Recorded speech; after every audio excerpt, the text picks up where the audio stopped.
E eu quero convidar você a abrir a sua Bíblia comigo. Abra a palavra do Senhor na carta de Paulo aos Efésios, capítulo 5. Hoje nós leremos do versículo 15 ao versículo 21.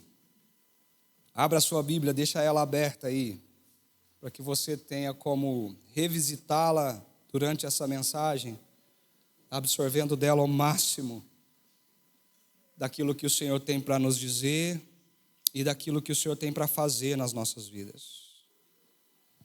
Efésios capítulo 5, do versículo 15 ao versículo 21. Diz assim a palavra do Senhor. Ouça com fé aquilo que o Senhor tem para nos dizer. Tenham cuidado com a sua maneira de viver, que não seja como insensatos, mas como sábios, aproveitando ao máximo cada oportunidade, porque os dias são maus. Portanto, não sejam insensatos, mas procurem compreender qual é a vontade do Senhor. Não se embriaguem com vinho que leva à libertinagem, mas sejam cheios com o Espírito Santo, falando uns aos outros com salmos, hinos e cânticos espirituais, cantando e louvando ao Senhor de coração, sempre dando graças a Deus Pai por todas as coisas, em nome do nosso Senhor Jesus Cristo, e sujeitando-se uns aos outros no temor de Cristo Jesus. Essa é a palavra do Senhor, que ela traga graça e transformação para a vida de todos nós, em nome de Jesus. Meu querido, eu não sei se você já ouviu falar do termo ócio criativo. Talvez você já ouviu falar disso em alguma vez aí na sua vida ou em algum momento, porque isso não é algo tão recente assim. Um sociólogo italiano chamado Domenico De Masi escreveu um livro sobre isso, chamado O Ócio Criativo. E ele fala um pouco da importância que isso tem na nossa vida, porque numa vida tão corrida e tão necessária de produção que nós temos, na velocidade que as coisas acontecem e são produzidas no nosso mundo hoje, nós perdemos a capacidade de parar, descansar, dar um tempo para o cérebro processar todas as coisas e assim começar de novo para uma nova criação, uma nova produção, uma nova execução. E esse sociólogo fala sobre a importância que isso tem na nossa vida e como nós perdemos isso no decorrer desse mundo tão corrido e acelerado. Nós perdemos a capacidade de parar para descansar e parar no descanso para refletir, meditar, pensar. Pense, gente. A nossa cultura coloca uma pressão sobre cada um de nós que nós temos que produzir o tempo todo. Nós temos que produzir alguma coisa, nós temos que ser produtivos, porque quando não produzimos somos inúteis. Porque quando não estamos produzindo algo, nós não temos utilidade para ninguém. E isso joga uma pressão e uma tensão no nosso coração de que um tempo ocioso, de não fazer nada, é um tempo ruim. É como se fosse um grande pecado. É como se fazer nada gerasse uma culpa muito grande no nosso coração. E isso não é só nos adultos. Olha para as nossas crianças. Nós estamos na era onde a tecnologia, ela vem para nos abençoar, mas também vem para trazer alguns grandes malefícios para a nossa sociedade. E um deles é o excesso de estímulo na nossa vida. Muitas pessoas adultas não conseguem dormir por excesso de estímulo à noite. A tela da televisão, a tela do celular, e todos esses estímulos visuais, estímulos de informação, a multidão de informação que passa na nossa cabeça, não nos deixa desligar, não nos deixa parar. E nós estamos ensinando isso para os nossos pequenos. Porque agora nós entregamos um celular na mão deles cada vez mais cedo, e nós usamos o YouTube como a nossa nova babá tecnológica. Nós entregamos na mãozinha deles, às vezes com 3 aninhos, 4 aninhos, ligamos em alguns vídeos coloridos e estimulantes, colocamos eles ali de frente para aquilo, e o estímulo começa a produzir o cérebro daquela criança a estar completamente conectada naquilo. Faz um teste. Tira o celular dela. Eu não sei na sua casa, mas quando a gente desliga a televisão e tira o celular, às vezes é um berreiro só. Lá em casa, os meninos, às vezes, quando a gente faz isso, desliga a televisão e fala assim, chega, agora vocês não vão ver mais nada.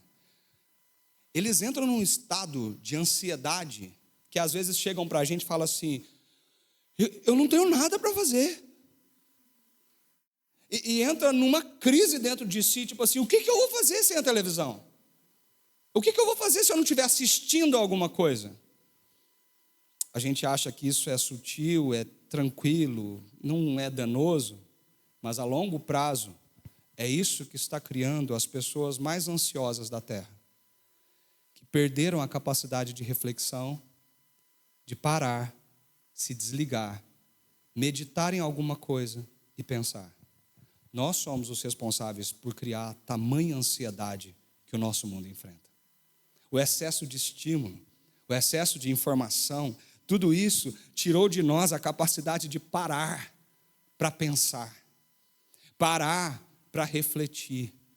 Nós não conseguimos mais sozinhos olhar para o nada e falar, como anda a minha vida? O que eu estou fazendo da minha vida? Como que eu estou vivendo esses dias aqui? Será que eu estou vivendo do jeito certo? Será que eu estou vivendo do jeito errado? Será que as minhas atitudes estão coerentes? Será que elas estão incoerentes? Não dá tempo mais, gente. É assim com você? Porque a hora que o dia começa, a gente pisca e ele termina. Cadê aquele tempo de sentar? E eu vou mudar a palavra do sociólogo para ter um ócio produtivo, um ócio importante, um ócio que reflete a nossa vida, o nada que nos faz pensar. Não é sobre isso exatamente que Paulo está chegando nesse momento da sua carta, mas é sobre pensar a nossa vida, essa capacidade que nós perdemos, que Paulo está nos alertando nesse texto. Nós estamos no capítulo 5 da carta de Efésios, nessa jornada que já dura 21 semanas. Nós aprendemos muitas coisas aqui. E nós vimos que a partir do capítulo 4, desde o seu primeiro versículo, o apóstolo Paulo está aplicando todo o conteúdo do plano tão bonito e glorioso de Deus, que foi exposto nos primeiros três capítulos, agora ao capítulo 4, 5 e 6, trazendo as evidências práticas da nova vida que nós temos em Cristo Jesus. E quantas coisas nós vimos aqui que essa nova vida nos impulsiona. Só lembrando os irmãos que parece que tem algo que repete a partir desse capítulo 4, que é importante prestarmos atenção. No versículo 1, Paulo diz assim, como prisioneiro no Senhor, eu peço a vocês que vivam de maneira digna do chamado que receberam. Mais para frente, no versículo 17, ele diz assim, assim eu digo a vocês, e no Senhor insisto, que não vivam mais como os gentios.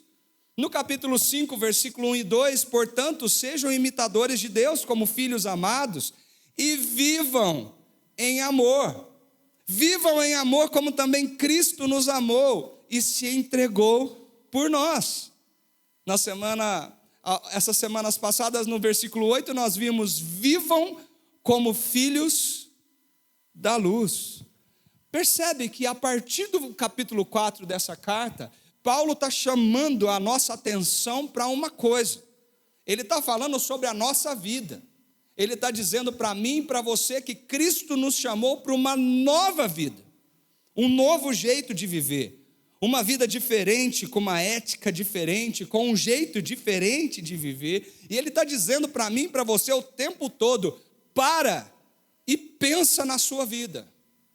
Para o que você está fazendo, para esse momento acelerado da tua cabeça, para que você pense sobre como você está vivendo.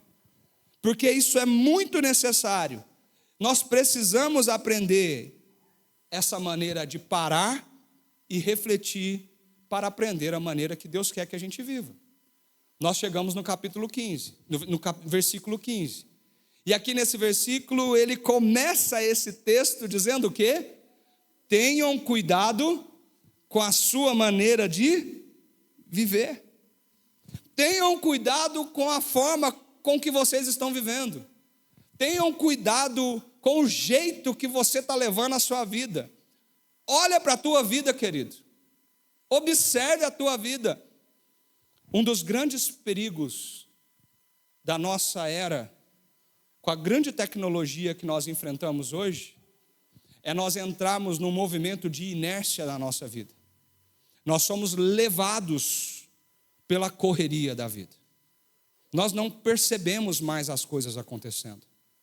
Você já teve aquela sensação de repente olhar para o teu filho e cair na real que os anos passaram e que ele cresceu?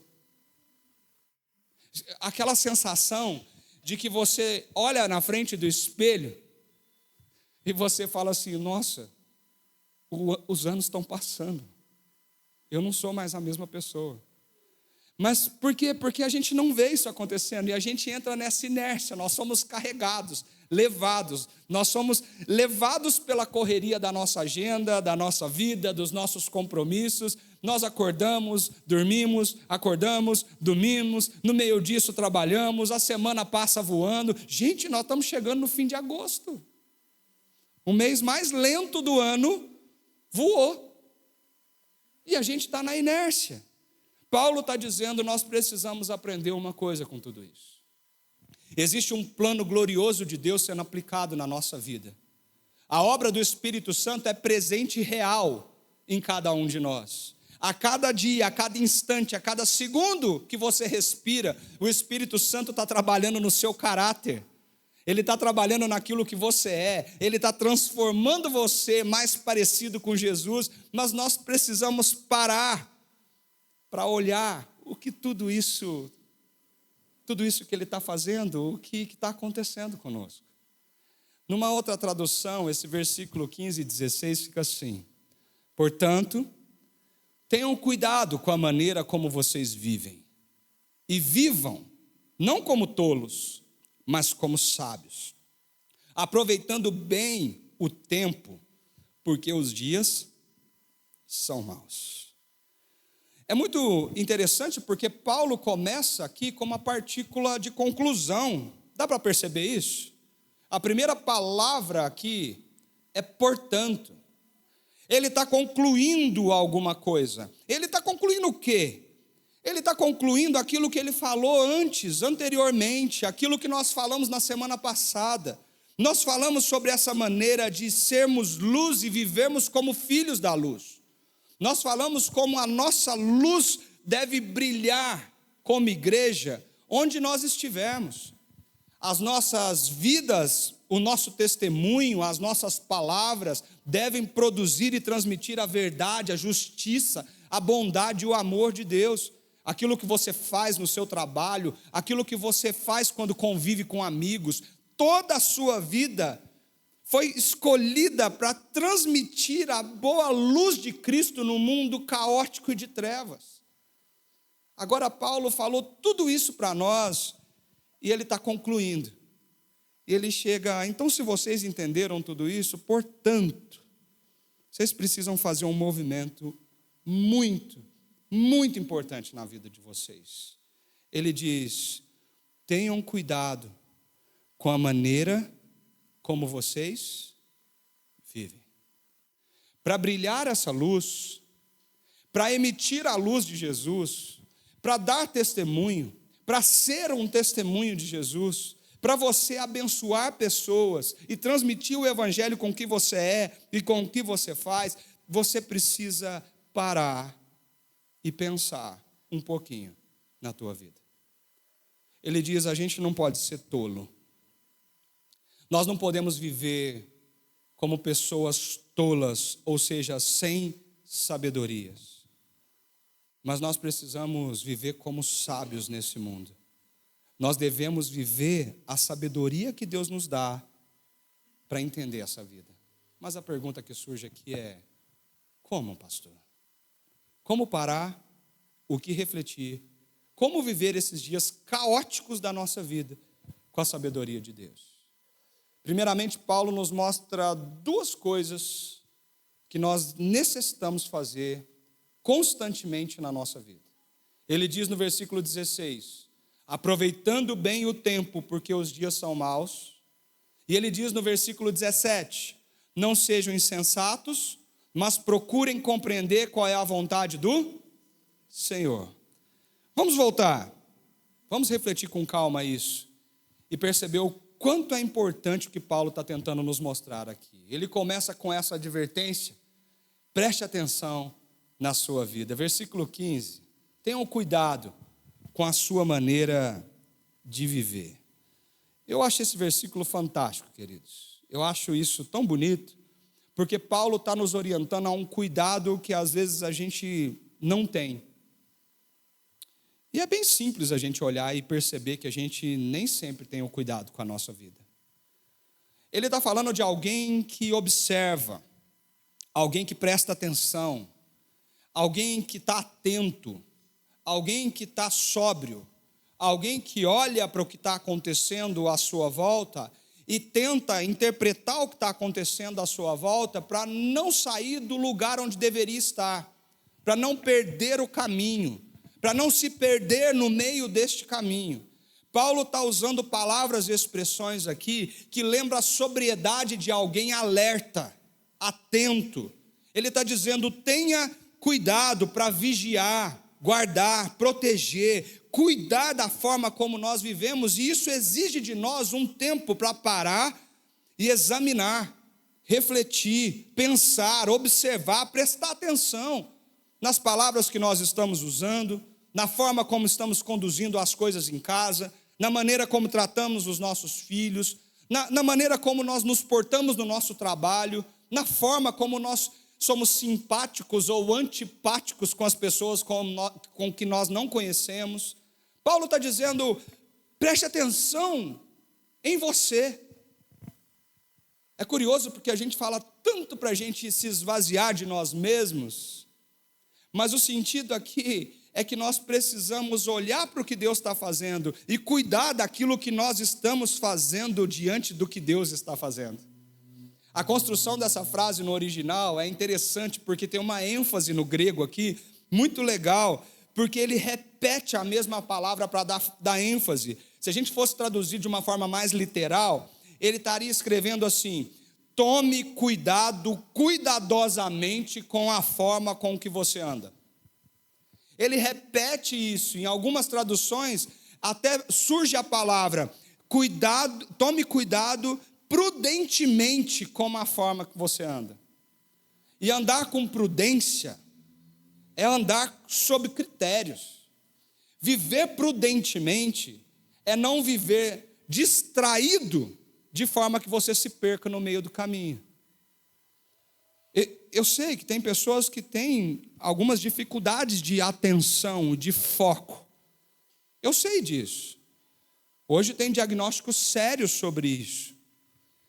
Paulo está dizendo, mas ao contrário da distração, nós precisamos manter o nosso foco no caminho que Deus quer que nós sigamos, para onde Deus quer que a gente vá. Isso levanta uma pergunta no meu coração. Será que eu estou vivendo da forma que Deus quer que eu viva? Será que eu estou fazendo o que Deus quer que eu faça? Será que as palavras da minha boca são as palavras que Deus quer que eu fale? Os lugares que eu frequento são os lugares que Deus realmente está me enviando para frequentar? Será que as coisas como eu decido têm sido decididas de forma coerente, correta, considerando Deus em todas as minhas decisões? como será que as pessoas me enxergam? Como será que eu sou visto diante dos homens? A forma como eu vivo, a forma como eu me porto, a minha postura, as minhas palavras, o jeito que eu trabalho, o jeito que eu falo, o jeito que eu resolvo, reajo às coisas. Será que temos vivido, queridos, da forma como Deus quer? Paulo está dizendo, tenham cuidado com a sua maneira de viver. Você não pode ser como um insensato, aquela pessoa sem sabedoria. E o que Paulo está dizendo aqui, não é uma pessoa que não tem conhecimento, é uma pessoa que sabe o caminho que Deus quer que a gente siga, mas que decide não viver por ele, que decide estar longe desse caminho, que decide por sua própria vontade trilhar atalhos e lugares perigosos. E nós fazemos isso o tempo todo. Por que eu tenho tanta certeza de afirmar isso? Porque Paulo está falando isso para a igreja. Paulo está falando isso para cristão. Paulo está falando isso para crente. Paulo está falando, você como crente não pode ser insensato. Você sabe para onde Deus está te conduzindo. Lembra do capítulo 4? Vivam conforme o chamado que vocês receberam. Paulo está falando para aqueles que têm Jesus Cristo. Paulo não está no momento de evangelização para pessoas que não têm Jesus. Ele está falando para a igreja. E sim, nós, a igreja, podemos ser insensatos. Podemos viver sem a sabedoria de aplicar na nossa vida o que Deus tem para nós e o que Ele quer para nós. Paulo está dizendo, igreja, nós precisamos olhar a forma como nós temos conduzido os nossos passos. Nós precisamos olhar para a nossa vida. Será que a sabedoria de Deus tem encharcado os nossos passos aqui na terra? Ele diz, nós precisamos agir como sábios. E deixa eu tirar uma dúvida que sempre vem quando essa palavra é usada. Sabedoria não é uma pessoa cheia de conhecimento. Sabedoria não é sobre você ter um diploma de graduação, uma pós-graduação, um doutorado, um pós-doc, você ser uma pessoa que devora livros na sua casa e tem um conhecimento imenso sobre vários e diversos assuntos. Não é sobre isso ser sábio. Ser sábio é aquela pessoa que consegue aplicar na vida prática a vontade de Deus. Nós estamos falando de sabedoria bíblica. Nós estamos falando da sabedoria como Provérbios coloca para nós. É a vida sendo vivida diante da luz de Deus, diante do caminho de Deus, diante da vontade de Deus. Então, querido, você vai achar muita gente iletrada que é sábia nessa vida. E você vai achar muita gente extremamente culta que é uma tola na forma como vive. Porque não consegue entender a vontade de Deus, nem aplicar a sua vida à vontade de Deus.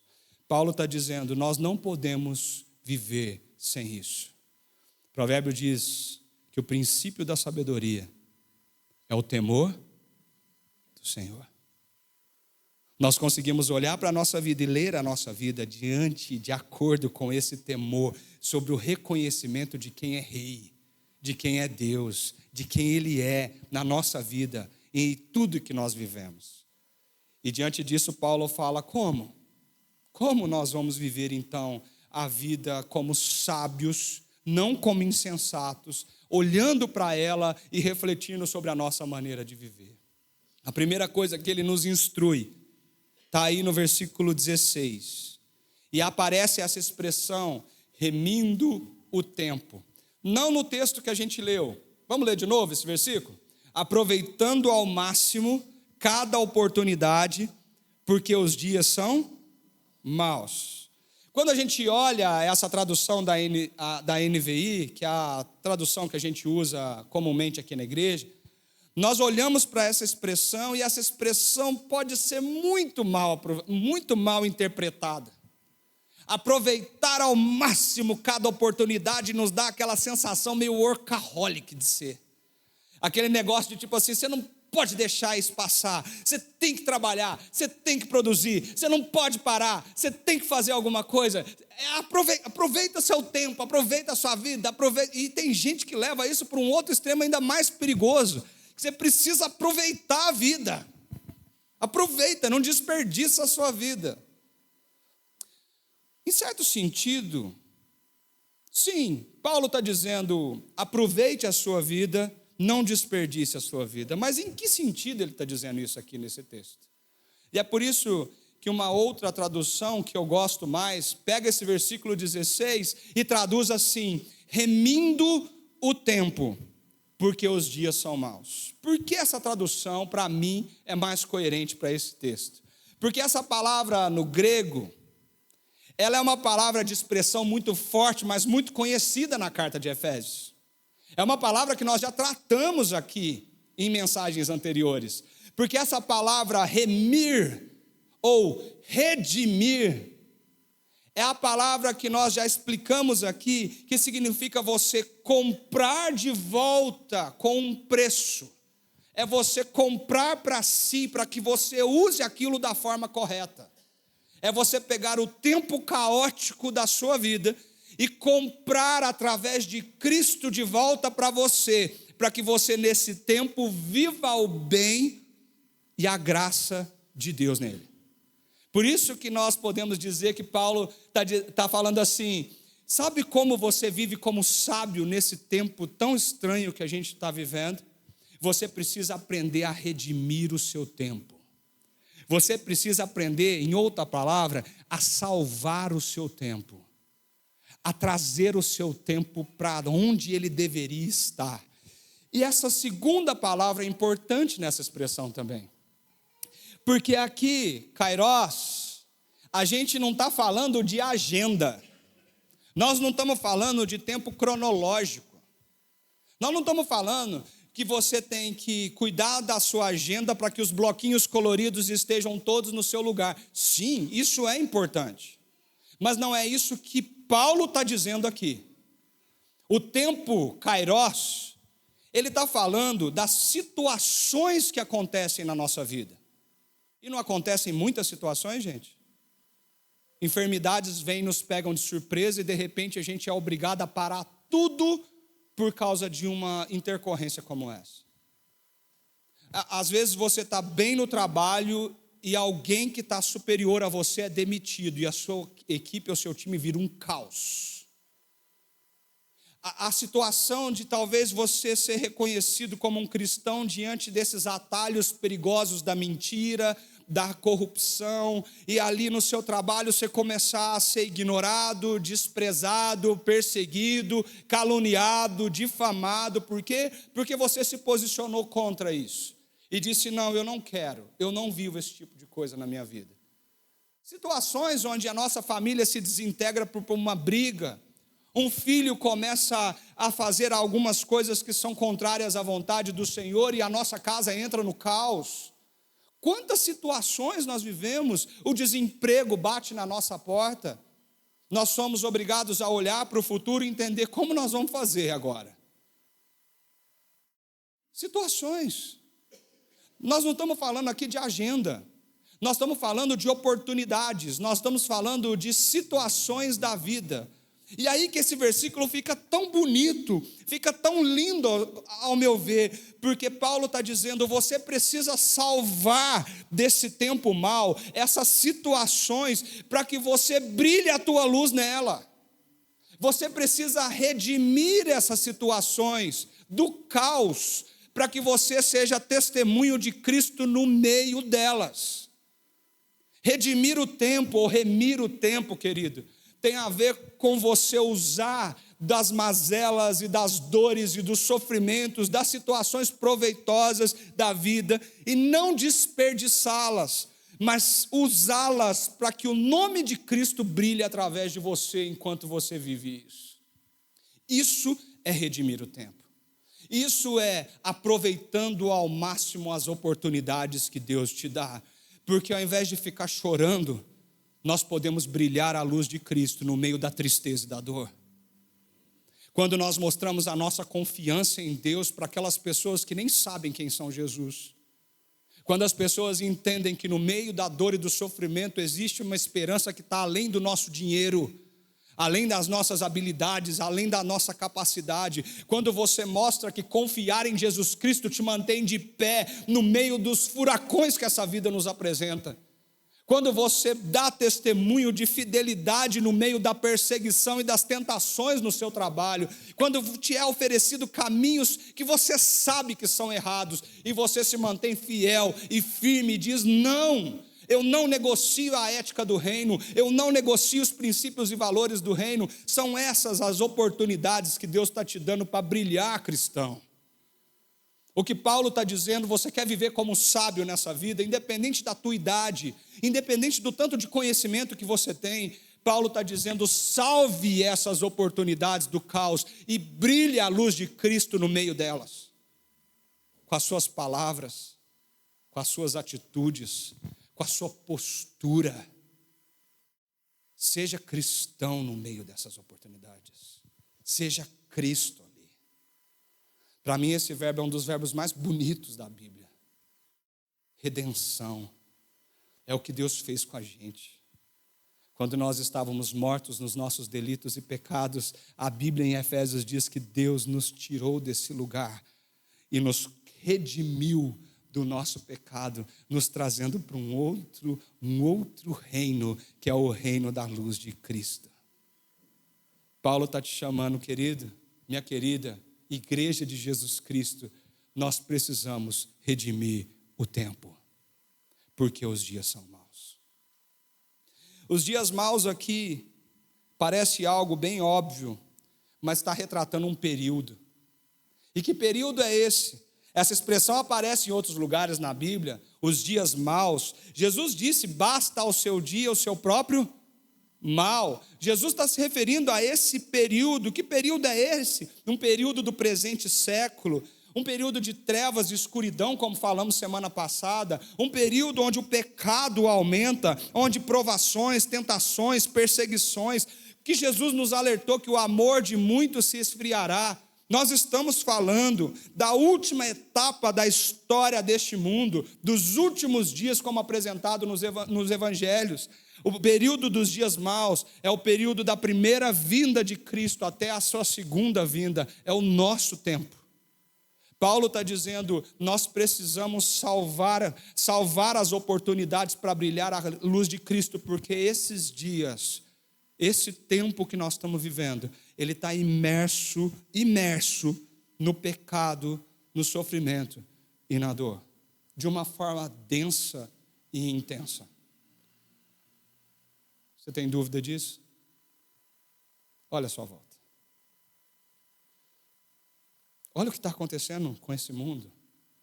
Olha as coisas que estão acontecendo se nós não estamos imersos nesse período tão caótico e tão difícil. E a Bíblia está nos chamando: igreja, aproveite ao máximo cada oportunidade que Deus te deu para brilhar a luz do Senhor. Não desperdice elas. Não jogue elas fora. Não se auto-vitime diante dos acontecimentos da sua vida. Não entre nesse looping de você se colocar como vítima de uma situação e não conseguir mais sair daquele lugar. Tem horas que a Bíblia fala para a gente: chora. Mas tem hora que a Bíblia fala para a gente: para de chorar e vai brilhar a confiança que você tem na graça e no amor de Cristo. No meio da dor, no meio do sofrimento, no meio da dúvida, da insegurança, nós temos algo para nos agarrar. Olhe para Jesus e mantenha o seu foco, esteja alerta, preste atenção na forma como você está vivendo. Não tire os seus olhos daquele que segura as tuas mãos. É isso que Paulo está dizendo para nós. Remindo o tempo, porque os dias são maus. E Paulo dá uma segunda exortação àquela igreja, porque além de remir o tempo, ele fala para que nós busquemos a vontade do Senhor. Olha o versículo 17. Portanto, não sejam insensatos, mas procurem compreender qual é a vontade do Senhor. A vontade do Senhor aqui, querido, não é aquela revelação que você precisa de Deus para o momento específico da sua vida. Deus não está falando de algo, Deus, eu saio ou não saio dessa empresa? Eu continuo trabalhando aqui ou não? Eu fecho ou abro uma loja? Eu desisto de tudo e vou vender pastel na feira? Não é isso que é essa vontade de Deus que está sendo expressa nesse texto. O que está sendo expresso nesse texto sobre a vontade de Deus é entender a vontade revelada de Deus para a nossa vida. É entender a que reino nós pertencemos. É compreender o que o capítulo 1, 2 e 3 de Efésios fala. Sobre as bênçãos eternas e gloriosas que foram derramadas na eternidade sobre cada um de nós que cremos em Jesus e fomos escolhidos como seus filhos. É entender que a sua vida ela tem um sentido, um propósito, um significado. A vontade de Deus é muito, mas muito além, vai muito além de situações específicas agora. Paulo está dizendo, você precisa entender quem você é em Jesus Cristo. Você precisa entender a que história você faz parte. Você precisa entender que momento da história você está, mas não da sua história, mas da história de Deus no mundo. Porque isso vai trazer propósito, sentido e significado para o que você faz agora. É isso que vai te dar força, segurança e graça para prosseguir no meio do caos que a gente vive. Então Paulo diz assim, não sejam insensatos. Não hajam assim, igreja. Nós não podemos viver a vida como se a palavra de Deus não fosse o nosso maior fundamento da vida. A única fonte de prática, de fé. Se ela não fosse a única revelação que nós temos sobre quem Deus é, a história de Deus e quem nós somos nela. Sim, nós afirmamos isso aqui nessa igreja. Nós falamos isso com o peito cheio, nós afirmamos isso cantando, orando, lendo a palavra do Senhor. Mas será que afirmamos isso na nossa vida? Será que quando nós estamos passando pelas situações, o kairós de Deus no nosso tempo, na nossa vida, na nossa história, será que nós lembramos qual é a pedra fundamental que nos sustenta de pé? Qual é a vontade de Deus para cada um de nós? Nós queremos saber os conselhos da psicologia, nós queremos saber o tratamento da psiquiatria, nós queremos saber o que a terapia vai fazer em nós, nós queremos saber os conselhos dos nossos amigos, nós queremos saber o conselho de alguém mais experiente que já passou pela situação. Nada disso é pecado não, gente. Isso é válido e é importante, tem o seu tempo e tem o seu momento na nossa vida. Mas nós não podemos deixar de nos esmerar em buscar conhecer qual é a vontade de Deus para o que nós estamos vivendo nesses momentos. Nós podemos ter todos os conselhos do mundo, mas o conselho mais importante que precisamos ter é entender o que Deus está fazendo na nossa história. Seja diante da morte, seja diante da enfermidade, seja diante do luto, da depressão, seja diante das dores da vida e de tantos desafios que nós passamos. Por isso ele diz, salve o tempo, redima o tempo, porque os dias são maus. E para que a gente consiga viver não como insensato, nós precisamos procurar compreender qual é a vontade do Senhor. Com certeza você, como eu, já parou em alguns momentos difíceis da vida e fez aquela pergunta, por que Deus está fazendo isso comigo? Por que isso está acontecendo comigo? Por que Deus está permitindo isso na minha vida, na minha família? Esse é o primeiro passo desse caminho. O problema é que nós fazemos a pergunta e paramos nela. Nós falamos para as pessoas a nossa dúvida, por que Deus está fazendo isso comigo? Ô, irmão, por que eu estou passando por isso? Pastor, eu não entendo o que Deus tem para mim. Eu não entendo por que Deus está deixando eu viver tudo isso. Não é assim? A grande questão é que o texto aqui de Efésios está dizendo, procurem compreender qual é a vontade do Senhor. Procurem entender, procurem se aprimorar, procurem mergulhar, procurem aprofundar. Você precisa meditar com profundidade na palavra do Senhor para entender o que Ele quer de você nesses momentos difíceis. É nos momentos de dores que nós vamos para textos como aquele de Elias, no momento da sua caverna. É nos momentos de dores que nós vamos entender o quão sofreu Davi quando era perseguido por Absalão. É nos momentos de dores que nós entendemos a rebeldia do povo de Israel e tudo que ele teve que passar por causa da desobediência com o Senhor. É nos momentos de dores que nós chegamos no Getsêmani e vemos Jesus Cristo ajoelhado, dizendo para o Senhor: passe de mim esse cálice se for possível. É na palavra do Senhor que nós conseguimos entender que a dor, o sofrimento, as mazelas da vida, os desafios que nós temos, as oportunidades de Deus, elas fazem parte da boa e agradável e perfeita vontade de Deus para você. Como nós fazemos isso? Você precisa parar de desperdiçar o seu tempo, redimir o seu tempo e mergulhar na palavra. Nós perdemos o nosso tempo com tantas coisas, mas a Bíblia ela sempre é colocada num lugar secundário na nossa vida. Nós vivemos tantas demandas em 24 horas do nosso dia, e nós temos a certeza que 5 minutos lendo um versículo antes de tomar o café é suficiente para que eu enfrente esse dia. Nós achamos às vezes que em uma semana, se eu abrir esse livro na minha casa e ler um capítulo, eu estou santificado para viver essa semana. Talvez você ainda daqueles que deixa a Bíblia aberta no Salmo 91, lá na sua sala, pensando que isso vai fazer alguma coisa com a sua casa. Não é sobre isso que a palavra nos orienta. Queridos, eu fico preocupado porque uma das maiores dificuldades dos jovens e adolescentes da nosso tempo, sabe qual é? Eles não sabem, não conseguem ou não mantêm um tempo de devocional com Deus. A dispersão, o estímulo é tão alto, a tensão para produzir é tanta, que passar um tempo onde parar e meditar e refletir se tornou algo árduo.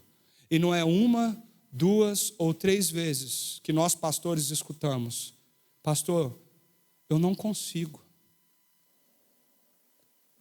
Você é adulto, talvez passe por isso também. Você toma seu café vestindo a calça jeans e arrumando o cabelo, aqueles que têm, aqueles que não têm, lustrando a careca. E aí você quer sair logo, porque senão você vai pegar trânsito, você tem que chegar em tal lugar, você tem que abrir o comércio, você tem que chegar no escritório. O tempo te atropela e quando você vê, você está na metade do dia e a hora que você cai na real, você nem abriu a Bíblia. A Bíblia não tem feito parte do seu dia a dia. O estudo bíblico não é algo que você prioriza. Nós temos um estudo quinta-feira às 7h30 aqui. Eu sei que muitos têm compromisso, tem muita gente trabalhando nesse horário, mas essa igreja tinha que estar lotada nessa hora. Porque nós queremos aprofundar, nós queremos saber mais, nós queremos conhecer mais, nós queremos comer mais dessa palavra que nos sustenta e nos mostra qual é a boa, perfeita vontade de Deus. Paulo está dizendo: você quer salvar o tempo, as oportunidades da sua vida, aprenda uma coisa, igreja de Jesus Cristo, você precisa ler a Bíblia, você precisa conhecer a Bíblia. Se nós não formos conhecidos como aqueles que manejam bem a palavra da verdade, quem será neste mundo? Se você, cristão, não for alguém reconhecido como um bom sabedor da vontade de Deus diante da revelação da sua palavra, quem vai saber? Quem vai brilhar a luz da verdade de Deus onde você trabalha? Quem vai revelar o Jesus Cristo que nós servimos para a pessoa que chegar para você e dizer que quer conhecer mais de Deus? Quem fará isso se você não se aprofunda, se você não medita, se você não se joga para conhecer o que Deus tem para nós e o que Ele revela para nós nas suas escrituras? Paulo está dizendo: queridos, busquem conhecer qual é a vontade do Senhor. Estude, leia, se aprofunde. Quando você estiver passando por qualquer circunstância da sua vida, olhe para ela, mas olhe para a palavra de Deus e deixe a palavra de Deus te dar as respostas sobre esse momento que você está vivendo. Vá para o livro de Salmo, leia Provérbios, leia o Evangelho, eu tenho muita fé, muita convicção que se você fizer isso, Deus vai falar com você. E mais do que falar, Ele vai transformar a tua vida. Esse mesmo Paulo foi o que disse isso em Romanos, dizendo: portanto, irmãos, pelas misericórdias de Deus, eu peço que ofereçam o seu corpo como sacrifício vivo, santo e agradável a Deus. Este é o culto racional de vocês. Ofereçam-se. Você vai ter que abrir mão de muita coisa para você fazer o que Paulo está nos dizendo aqui. Você vai ter que priorizar a agenda. Você vai ter que deixar alguns compromissos, porque o mais importante é estar com Deus. O mais importante, antes de qualquer reunião de trabalho, é você estar com Deus e pedir: Senhor, diante das inúmeras decisões que eu tenho que tomar hoje, que a Tua palavra me dê sabedoria, discernimento, me conduza por esse caminho.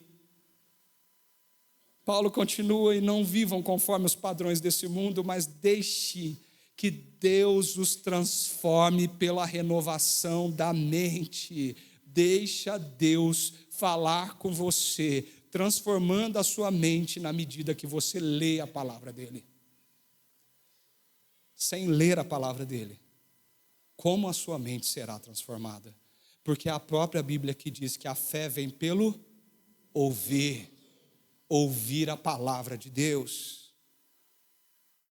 Só assim você vai poder experimentar qual é a boa, agradável e perfeita vontade do Pai. Não desperdice as oportunidades da sua vida.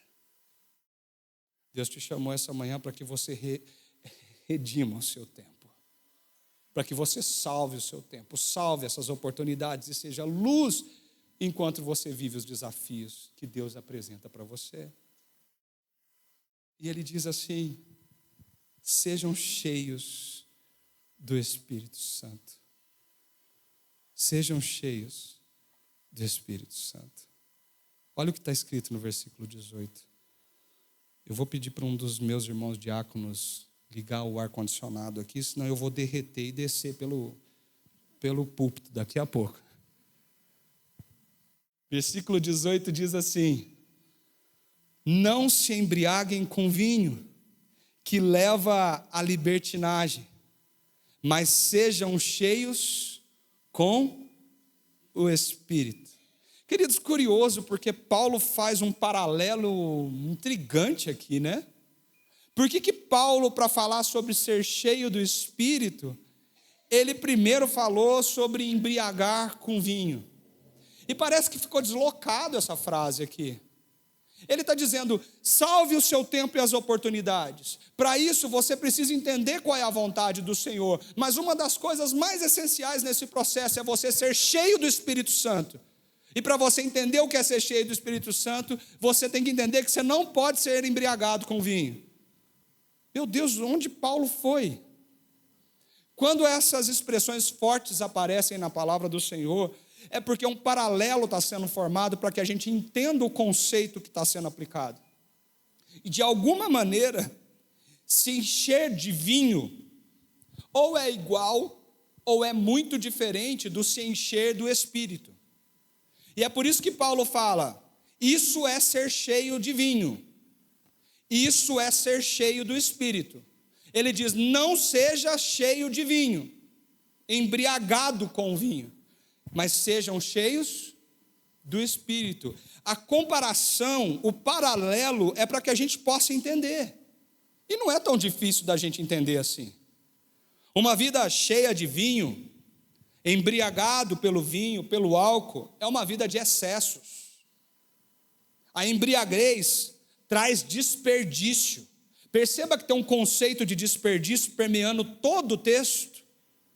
um conceito de não desperdice o seu tempo, não jogue fora as oportunidades que Deus está te dando. E agora ele fala, não viva essa vida de desperdício, porque aquela pessoa que está controlada pelo álcool, aquela pessoa que está embriagada, ela desperdiça o seu tempo, desperdiça as oportunidades, ela não está sóbria, ela não está alerta, ela não percebe o que está acontecendo ao seu redor, os seus reflexos são diminuídos, você é deprimido no seu sistema nervoso central, você começa a falar coisas, fazer coisas e viver coisas que nem você se lembra depois, porque na verdade é como se o teu corpo e o teu cérebro estivessem sendo controlado sobre uma substância.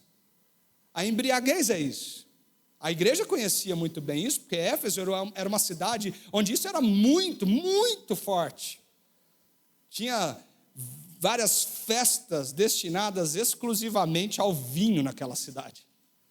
Paulo está dizendo para pessoas que sabiam que ia estar embriagado com vinho. E ele diz, não, você não pode ser controlado por algo que tire a tua sobriedade, a tua atenção na tua vida. Ele diz, ao contrário disso, você precisa estar sob o controle do Espírito Santo. Você precisa estar debaixo do controle daquele que vai conseguir te manter no foco, na atenção total. É Ele que te alerta para os desafios da vida. É Ele que te dá no coração aquela sensação de confiança. É Ele que a Bíblia fala que testifica com o nosso espírito que somos filhos de Deus. É quando o Espírito Santo nos controla que nós somos direcionados para a vontade do Senhor. Porque Ele abre o nosso entendimento, Ele abre o nosso coração, Ele nos faz amolecer para entender, ter fé e absorver aquilo que Deus tem para nós. E por isso Paulo fala, não se embriaguem com vinho, mas sejam cheios com o Espírito Santo. Sejam cheios com o Espírito Santo. E ao contrário do que muitas igrejas pensam, ser cheios do Espírito Santo não é viver uma experiência mística individual, onde há evidência de dons como línguas e profecias, não é aquela experiência sobrenatural que você vive lá no teu quarto, naquele dia de oração, ajoelhado na tua cama, quando você foi completamente tomado pela presença de Deus. Não é sobre isso que Paulo está dizendo. Nenhum momento desse texto, ou depois desse texto, Paulo fala sobre dons, fala sobre evidências como manifestações sobrenaturais do Espírito Santo. Você não vai achar isso aqui, porque não é sobre isso. Ao contrário do que algumas igrejas têm colocado sobre a plenitude, ou ser cheio do Espírito, Paulo está dizendo que a pessoa cheia do Espírito é a pessoa controlada no seu coração e na sua mente por aquele que habita o seu coração, o Espírito Santo de Deus. É Ele que nos revela a vontade de Deus, que nos conduz à vontade de Deus. É Ele que nos traz o significado daquilo que somos, porque Jesus Cristo é o que é. Paulo está dizendo, você quer viver nesses dias como sábios? Você precisa aprender a salvar os seus tempos, as oportunidades e brilhar no meio das oportunidades que Deus está te dando. Você quer aprender a viver como sábio nesses dias caóticos? Você precisa se debruçar sobre a vontade de Deus e ler a palavra dEle para você entender e compreender qual é a vontade de Deus para a sua vida. Você quer viver como sábio nesses dias caóticos que nós temos? Você precisa se encher do Espírito Santo. Eu gosto muito desse verbo, porque aqui o verbo primeiro é um imperativo, é uma ordem. Ser cheio do Espírito Santo não é um conselho ou algo que eu posso ou não ser. Eu quero, hoje eu não estou afim, pastor. Hoje eu não estou afim. É uma ordem, é um imperativo, é algo que Deus está dizendo para a igreja: sejam cheios, deixe-se encher pelo Espírito Santo. Além de ser uma ordem, isso está no plural, não é para uma pessoa especial, específica da igreja. Paulo está falando para todos.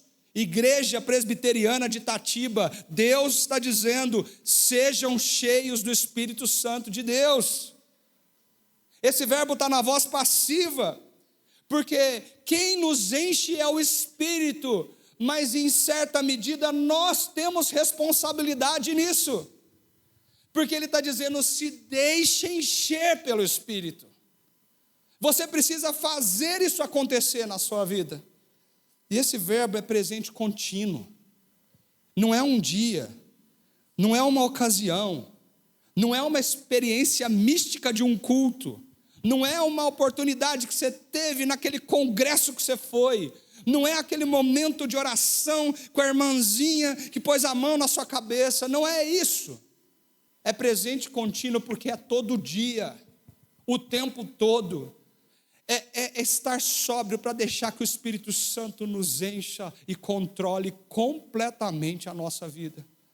Controle as nossas decisões, controle as nossas dúvidas e inquietações e nos dirija para a vontade do Senhor. E aí, para mim, esse texto conclui de um jeito tão bonito, gente, mas tão bonito.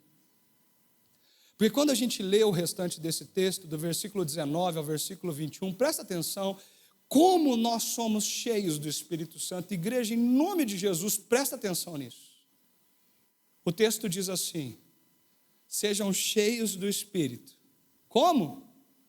Falando uns aos outros, com salmos, hinos e cânticos espirituais, cantando e louvando ao Senhor de coração, sempre dando graças a Deus por todas as coisas em nome do nosso Senhor Jesus Cristo, e sujeitando-se uns aos outros no temor de Cristo.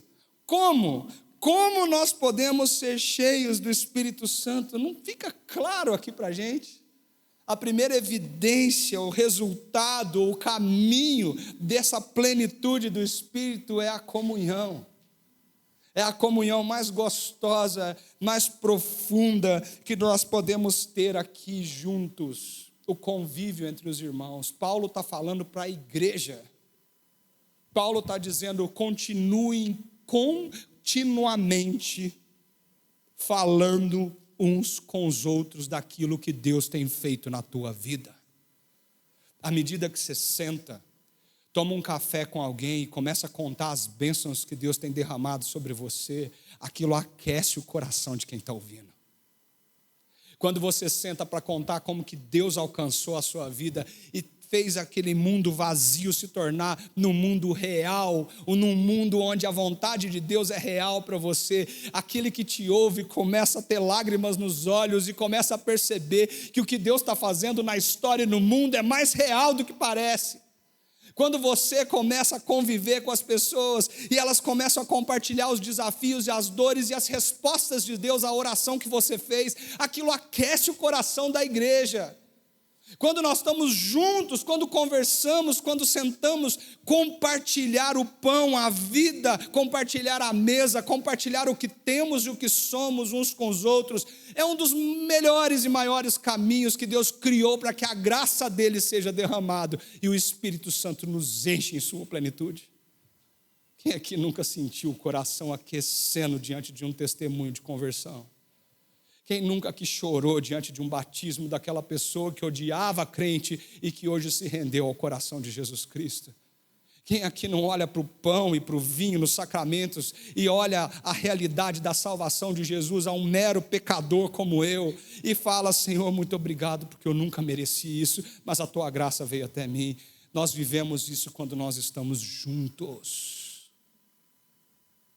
Um dos maiores perigos que a igreja está sofrendo é quando você decide andar sozinha. Eu tenho ouvido tanto isso que me preocupa muito. As pessoas dizendo para mim assim, eu fico por um tempo numa igreja e depois eu vou para outra porque eu não quero ter vínculo naquele lugar. Irmão, me desculpe. Isso é contrário à palavra de Deus. Deus não te chamou para consumir culto. Deus te chamou para ser igreja. E ser igreja, sim, envolve você compartilhar a vida na igreja. Além disso, Paulo fala, cantando e louvando ao Senhor de coração, Quando a música chega no nosso coração e ela explode em adoração ao Senhor.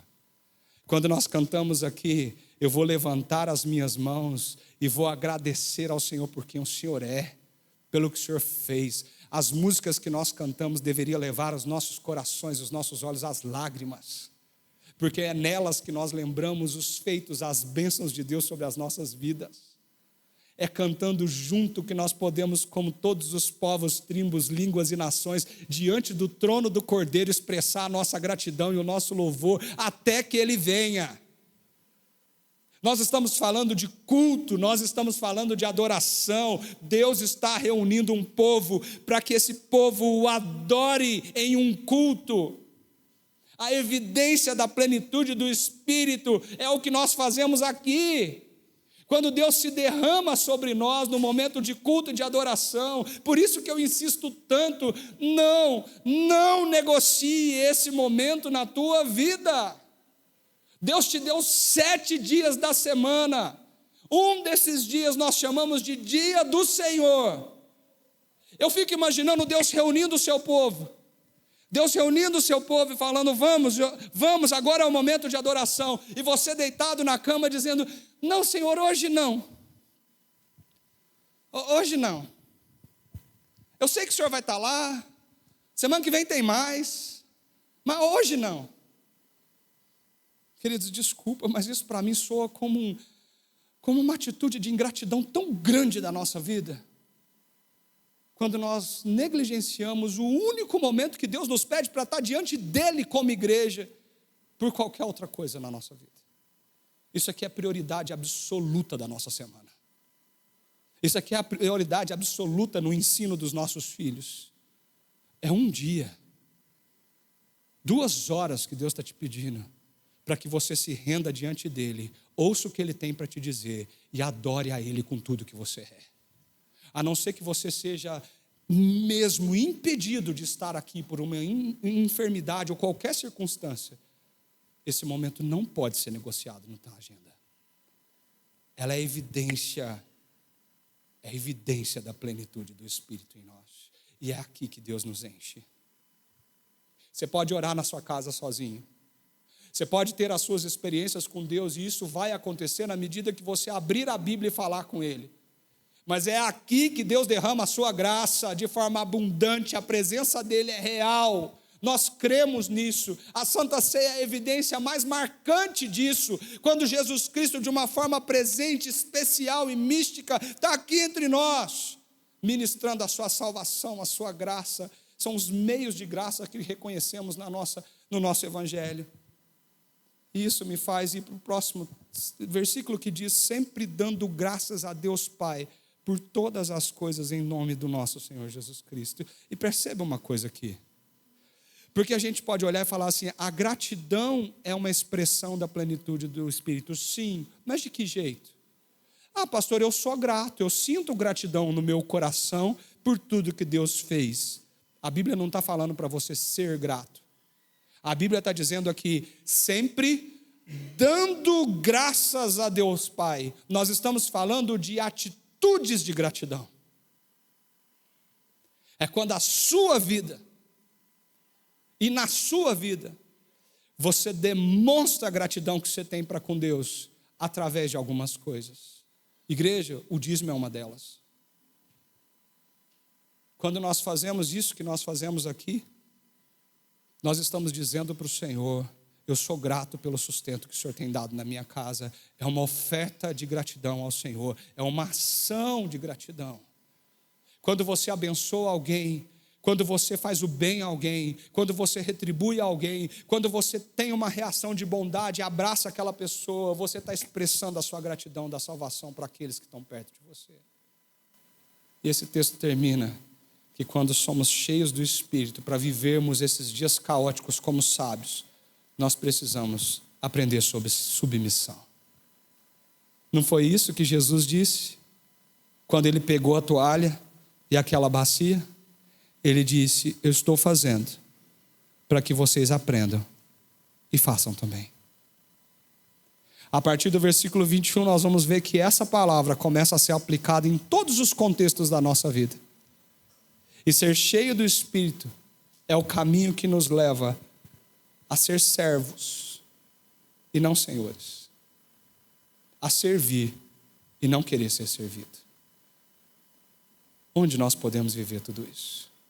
Só tem um lugar: na igreja. Paulo está falando da igreja. Paulo está falando para a igreja.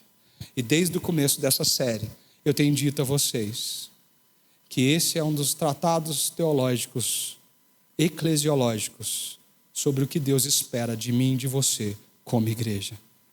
Então, se queremos ser cheios do Espírito como uma ordem de Deus, nós precisamos estar aqui. Nós precisamos viver isso aqui como a maior intensidade da nossa vida.